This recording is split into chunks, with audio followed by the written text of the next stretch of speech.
Chapel Greenville, Texas on a Wednesday night. Going back to the announcements, there's a picture of the church. Left side for Sundays, right side for Wednesdays, Tuesdays, and Friday mornings. And if you're trying to go into the church side on Sunday morning, please go on the low side. If you go on the Johnson Street side, there's a sign by the door. You'll see it. Really easy to go. We invite you to come. You guys know where it is. I'm talking to the people on the camera. Alrighty. Second thing we have is women's ministry. That happens on Tuesday nights, going through 2 Thessalonians, but soon to go to the Corinthians. Staying with some Paul there. Some fun theology side. You have a blast with that one, I'm sure. What comes next on our slides? Wednesday. You know what? It's, hey, when everything breaks on today's Maury Povich.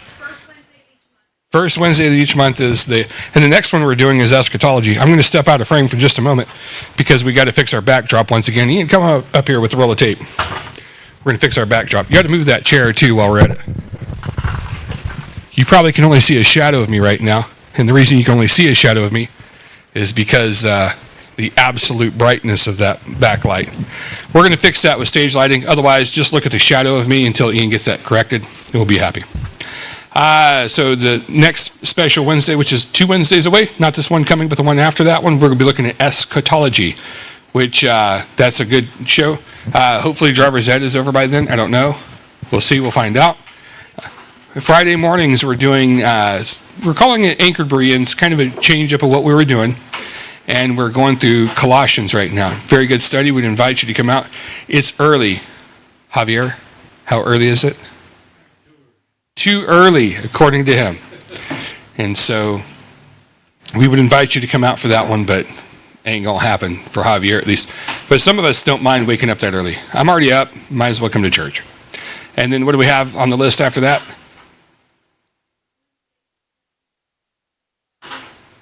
Oh, Wednesdays we're going through the 2 Chronicles.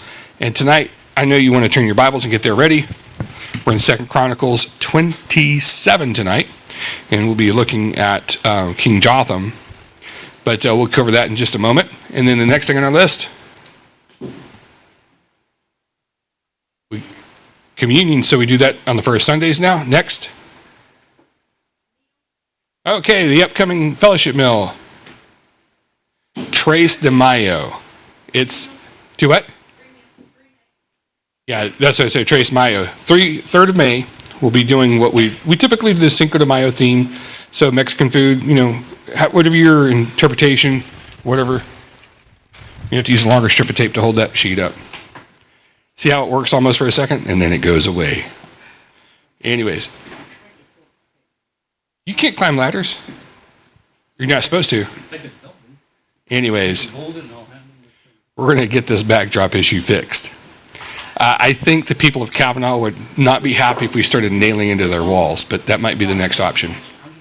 Or maybe we could put some brackets. We'll figure it out. Ooh, Romans, that's happening on Sunday mornings. I'm trying to stall until they get the backdrop fixed, and then we'll be happy again.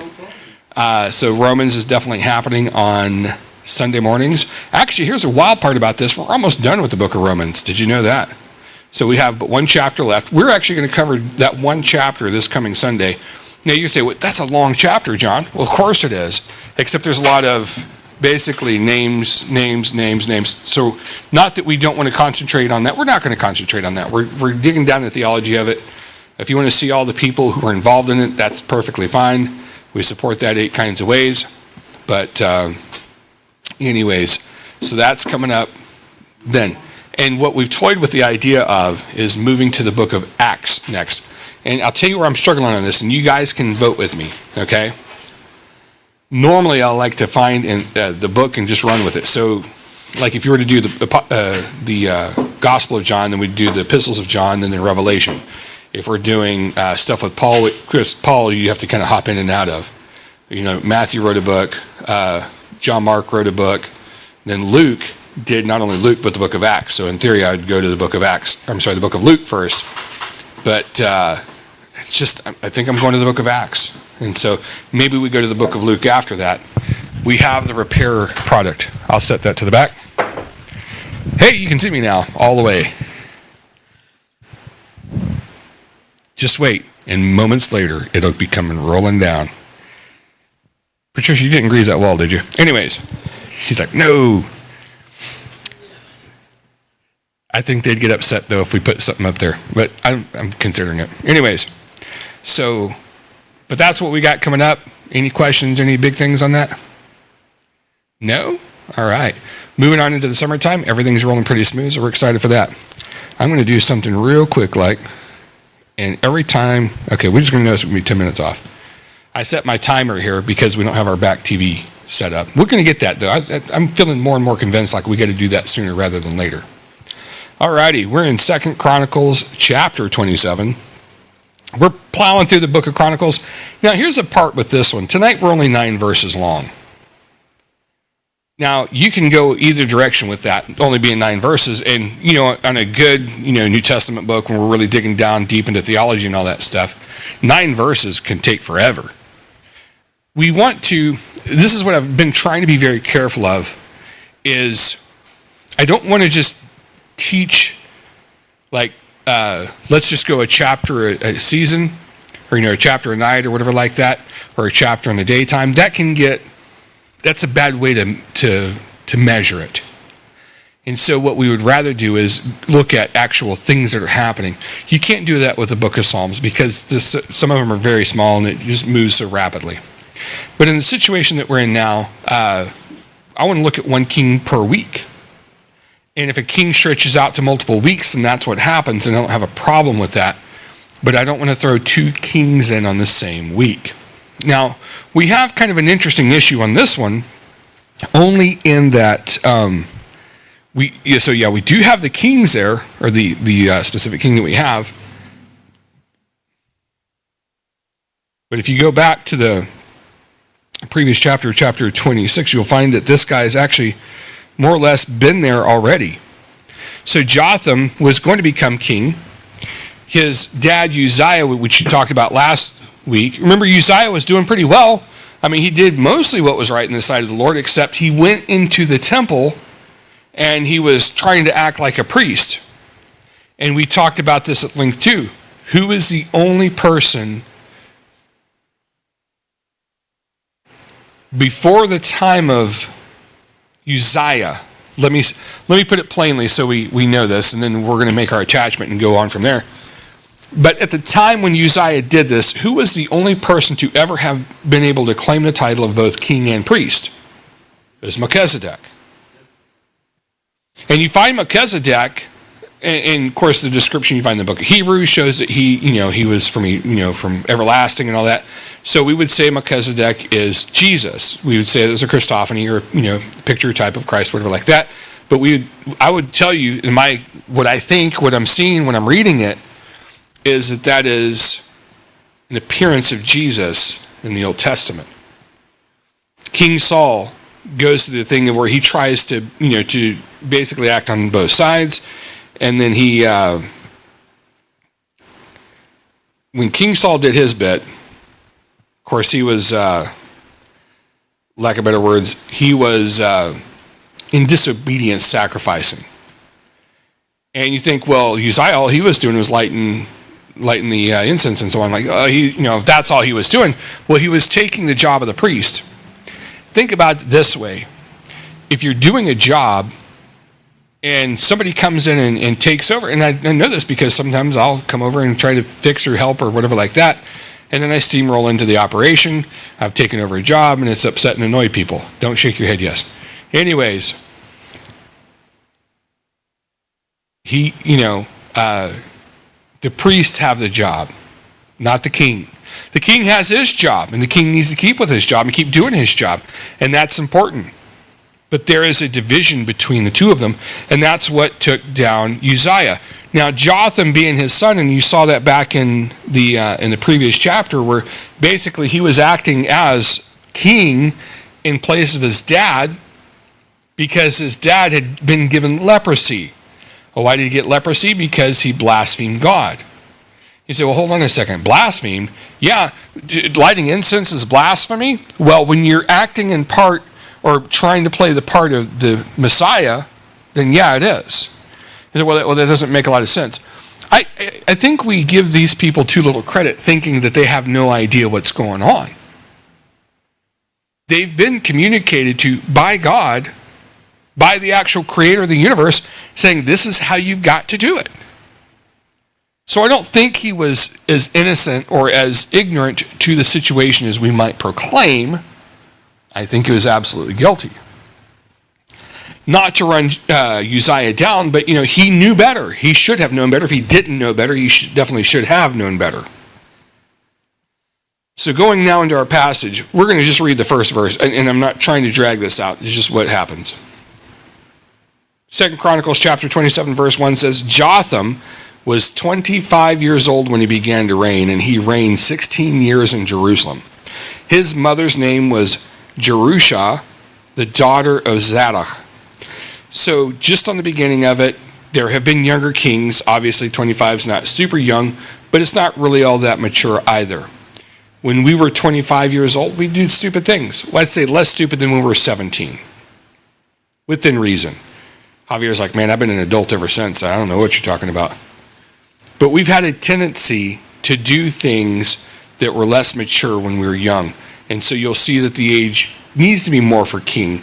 There is actually an age limit, like you can't be younger than this, right? Or you can't be shorter than this, that kind of thing. But even for the president of the United States, what's it, 36 if I remember right? I think it is. Say it again. Yeah, they don't want some, wet behind the ears young buck doing it, because there was some kid that was like the mayor of a city, and of course, what do you do when you're the mayor of a city? Apparently this kid, or whatever, I don't know. But you got to listen to people, and always get your head straight. So he was a fairly young king. Now, we've seen this with other kings that were fairly young, that there could be some problems, or there was following things that they shouldn't have done. But something is interesting about Jotham that I don't think we find in the other kings. And it's because I believe, as we read through about Uzziah and so on, I believe that Uzziah loved God. Just absolutely loved God. And I think that carried on to Jotham, his son. And I'm confident that when Uzziah had sinned and tried to take the place of a priest and all that stuff, and Jotham had to take over, I think that about the influence that might be. So you have somebody really kind of on the job training you to get you functional and get you doing the right thing. Not to say that, just day one you're thrown into the job. And I would say it like this too. When we have people raising us up in ministry, we're more functional, more successful than if we just try to strike out on our own for whatever random reason. We have a kitten right now, and I'm not trying to give all our personal information, but I'm going to tell you about this. We got a kitten that we probably got too young, right? It wasn't weaned properly. And he's replacing a cat that was also the same problem. People are like, oh, look, I did a cat, and it's we can get rid of it now. Well, you can't, because there's things that it had needed developmental things from mom. We don't know. We get the kitten, here you go, God bless you. But there's developmental things that we need to do. I think we need to be brought up and taught up, right? And I think the reason that we're going to see a better king out of Jotham is that he was raised, he was reared, and he was taught to be king, and he had the oversight of dad helping him out. Now, that's just my suspicion, but that's what it looks like when I look in here, because Jotham had the task of acting as king while he still had supervision. Am I maybe seeing this wrong? I don't think I'm seeing it too far wrong, at least. But you see that the level of raise up. Now let me throw one other thing at you. I'm going to tell you something that you don't understand, and that's okay. And I don't mind. But I was talking with another pastor, and I'm going to give you the wisdom from the pastor's side of life. And you can be like, whatever, dude. As pastor, I get to see, hear, and experience things that you don't. I'm not trying to make you jealous. It's just in every job, there's like the dark underbelly of what the job is, right? And it's hard to resonate with what goes on unless you're in it yourself. I say that because it's true. I have a friend of mine, he was explaining to me, he goes, man, when I was the number 2 here at this church, and he's now the senior pastor at that church, but he said, when I was the number 2 at this church, what I would do is I would tell the pastor, hey, this, hey, that. if you would just do this, if you would just do that. He had all sorts of wisdom and knowledge, and I had that too at one time. I was smarter than I thought, or at least I was not nearly as smart as I thought I was, maybe. But he said that, so when this guy left, he rotated back over to California, as some Calvary guys do, and he takes over the church. He's doing this, and he goes, and 6 months into it, I call him up and I apologize to him. I say that because you don't often know what it's like to be in a position until you're in that position. And I don't care what position it is, you're doing something that before you got into it, you thought, well, it's going to work out like this. But when you're in it, well, there's things that you didn't know, and you don't know until you're tried by fire. I think having Uzziah around, even in the form of leprosy, was beneficial to Jotham. That's just my theory. Now, I could be horribly wrong on this one, but I think that helped him a great deal, because listen how this all worked out. Verse number 2, and he did what was right in the eyes of the Lord according to all that his father Uzziah had done, except he did not enter the temple of the Lord, but the people still followed corrupt practices. So in the form of leadership and how he was functioning, he saw the problems of what his dad had done, and he said, you know what, I'm not going to do this. It's always easier when you can learn from someone else's mistakes. The lessons tend to stay longer when it's our own, but it's smarter, easier, and a better practice to learn from other people's mistakes. And so he did this. Now, there's still kind of a failing in here. You're not going to see anything negative written about Jotham. I think he was a good king overall. And he did what he lived an example of a life to others. As believers, you and I ought to do that, right? And I think he did that okay. He lived as an example to others in his life, and he, basically put a good effort in, rather, as to how it should be done. And I think he did a fine job. But it says there, and the caveat in verse 2 says, but the people still followed corrupt practices. Let me say this. The king, the president, the governor, whoever, there's influence that happens because of political leadership. And let's be perfectly honest, a king is political leadership. And so you see certain levels of influence or certain levels of leadership, let's say. When Obama was president, there's a lot of people who didn't agree with him. But the country started changing to be more like Obama. When George W. Bush was president, not everybody liked the guy. But you see kind of movement of people kind of going that direction. Same with Clinton, same with Trump, same with Biden. Whoever's in leadership has an influence and an effect on people. But not everyone. That's not good. If you had influence on everyone, then there would be no political change because everybody would start going down that aisle. And so there's always dissenters and people who will push back. And so I don't think this falls on Jotham as a bad thing. I think this is just the natural effects of it. Is everybody in the country a Christian? Well, no. You have atheists and pagans and all sorts of weird stuff. Is everyone in the country, it's like you can just go through the list, piece after piece after piece, and you find something interesting, and that's that there are dissenters. When people try to narrow me down politically speaking, I just always tell them I don't fit. Well, are you Republican or Democrat? And the answer is no. Like, well, which one are you? You don't have to be one of those.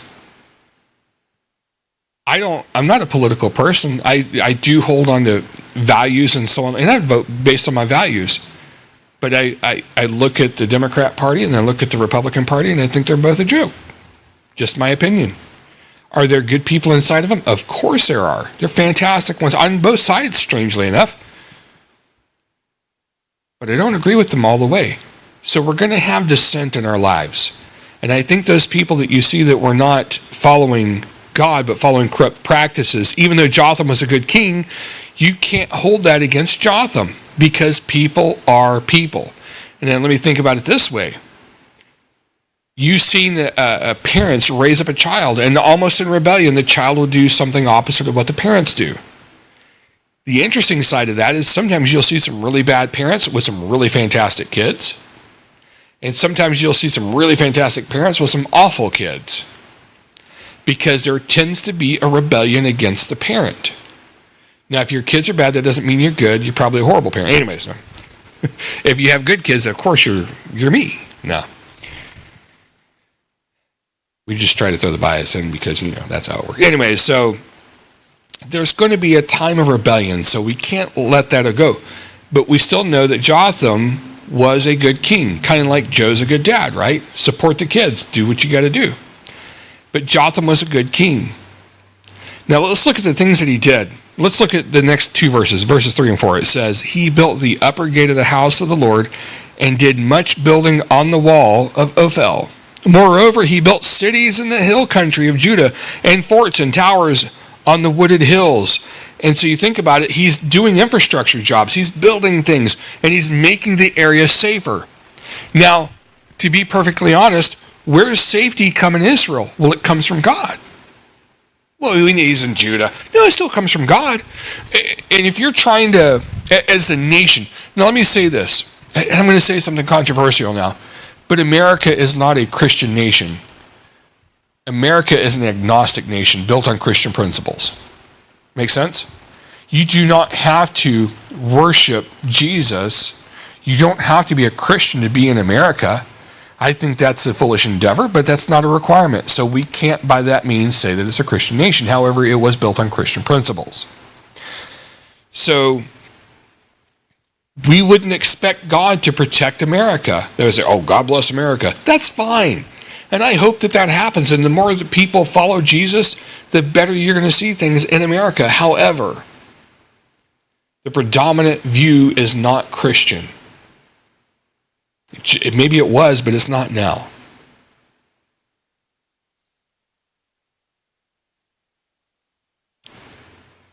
In Israel, the predominant view was God as creator. Was. Today's Israel doesn't look so much like that. In fact, they would go in waves even back in these days. Back in the time of the judges, it could be a good season or it could be a bad season. In the bad seasons, they all reject God. But overall, Israel was God's chosen people for the purpose of bringing forth the Messiah, and when that occurred, they had fulfilled what they were supposed to do, but God has still got them in another place. That's teachings from months ago. But with that said, with how it was working there, you have God taking care of stuff. That's his nation, and God will take care of them, and part of that is Jotham rebuilding the infrastructure to protect them. You have to protect your people. And so he did just that. Verse number 5. It says he fought with the king of the Ammonites and prevailed against them. And the Ammonites gave him that year 100 talents of silver, 10,000 cores of wheat, and 10,000 of barley. The Ammonites paid him the same amount in the second and third years. So Jotham became mighty because he ordered his way before the Lord his God. Think about this. And this is a hard one for me. And I'm telling you right now, this is a struggle that I'm going through probably continually in my life. God supplies for us. But you got to be serving God. I'm not saying to be stupid and be foolish, but know that God supplies when we are faithful. Like, well, how does that look? Well, it looks different for everyone. Somebody, more might be provided, and some it'll be less. But what I've found is that God takes care of the needs. Now, in the situation with Jotham, he's the king, and prosperity coming to the nation is quite helpful. We need to be careful not to get hooked into this prosperity gospel mindset that people will use the Old Testament to say, individually, you have to be a gazillionaire or whatever like that. Pray over this land, over this car, or over this yacht, whatever it is, and just forget all that stuff. God provides for our needs, not our excesses. Now, you'll find some people that God lets have excess, and that's fine. That's their burden in life, or their pleasure, whatever the thing is, I don't know. But as far as it goes with what God is doing in the nation Israel, especially at this time, is because of the faithfulness of him, you're seeing things go well. And there's a reason given in verse 6 where it says, so Jotham became mighty because what? He ordered his ways before the Lord his God.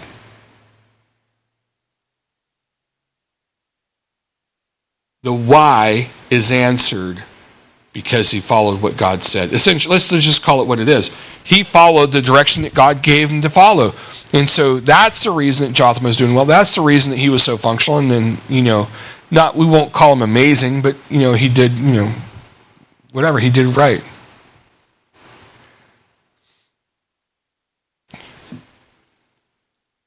I wanted to bring a point up here, and hopefully you'll track with me on this. Let's go ahead and read a little bit more, and I want to do a couple thoughts on this when we finish up. Look at verse 7. So it says, now the rest of the acts of Jotham and all his wars and ways, behold, they are written in the book of the kings of Israel and Judah. He was 25 years old when he began to reign, and he reigned 16 years in Jerusalem. And Jotham slept with his fathers, and they buried him in the city of David, and Ahaz his son reigned in his place. I find it both interesting and troubling that so little is written about Jotham.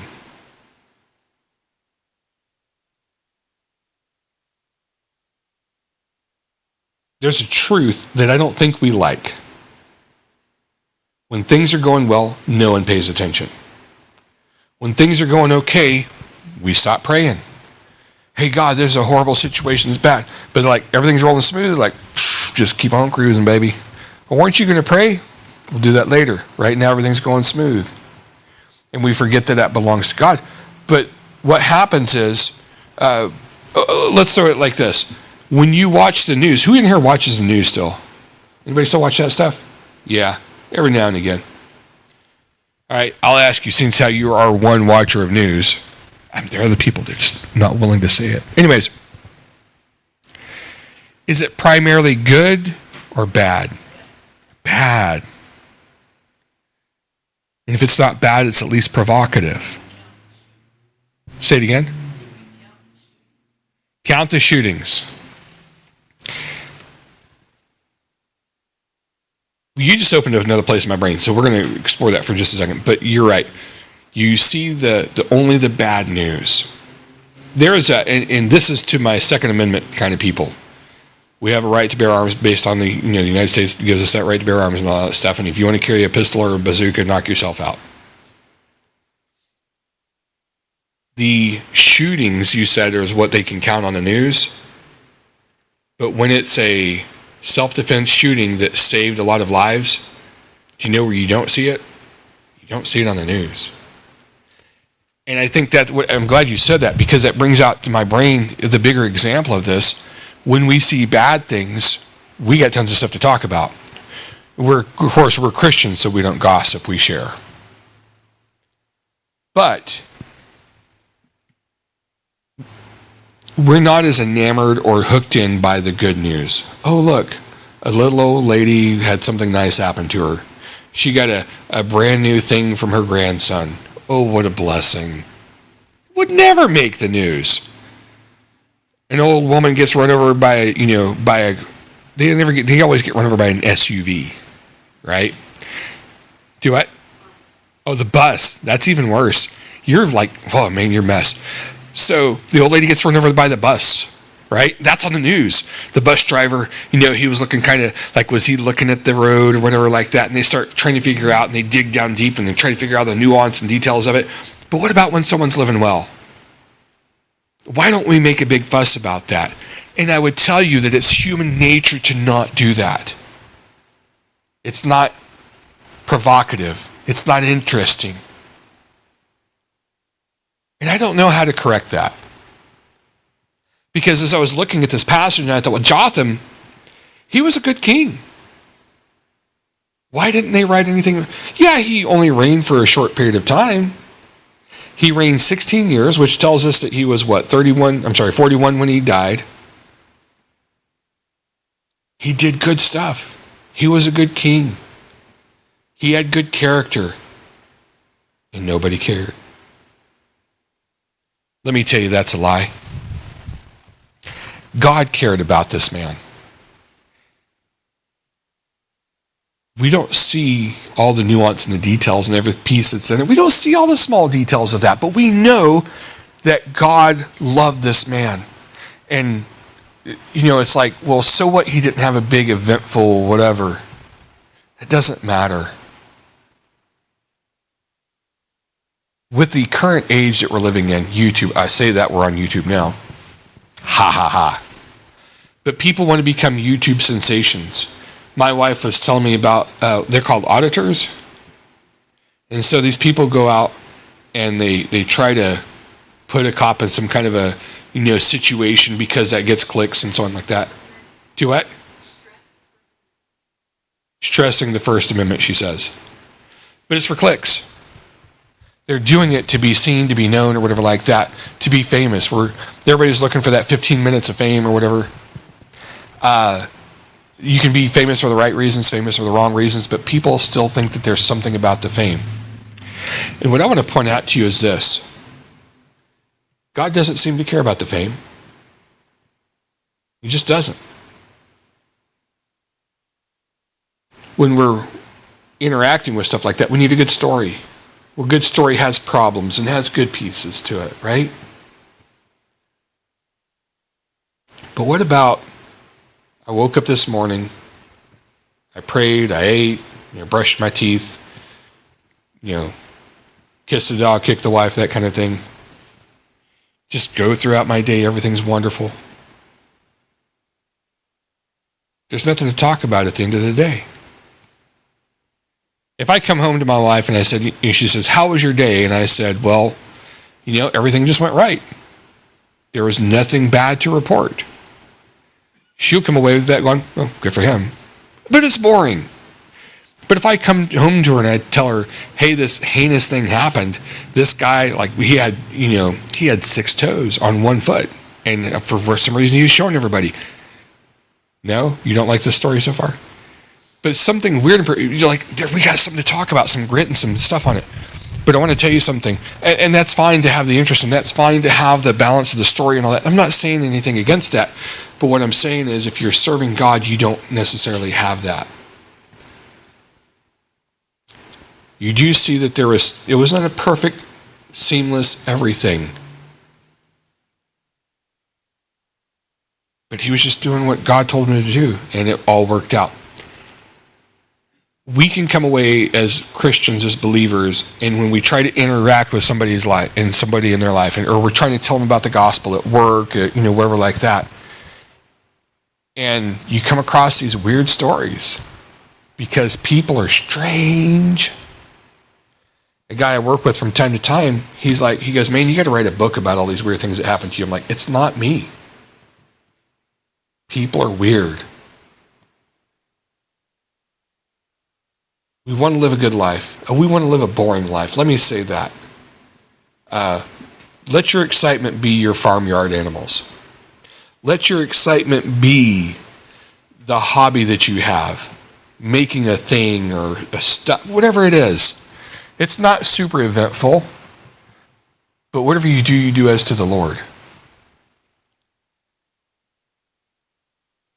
Very seldom do you see somebody getting all the big awards for doing all the right things. But you'll see them when they're a serial killer. How much TV time did OJ have as a killer versus a football player, right? Nobody cared what he thought about when he was running with the football. But you go stab your wife, now they want to hear you. Do what? He doesn't know who OJ is. What? The juice. Yeah. Anyways, all that to say this. I know we're just being crazy and silly now. But if you're not living the most exciting, adventurous, YouTube-worthy life, you're probably serving God, and that's not a bad thing. If you're serving God and you see some conflict coming, that's fine.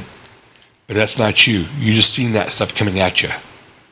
I'm not saying we're shooting for a boring life, but man, it wouldn't hurt my feelings to have a boring life sometimes. I'm telling you right now. Yeah, yes. I get tired of the weird stuff.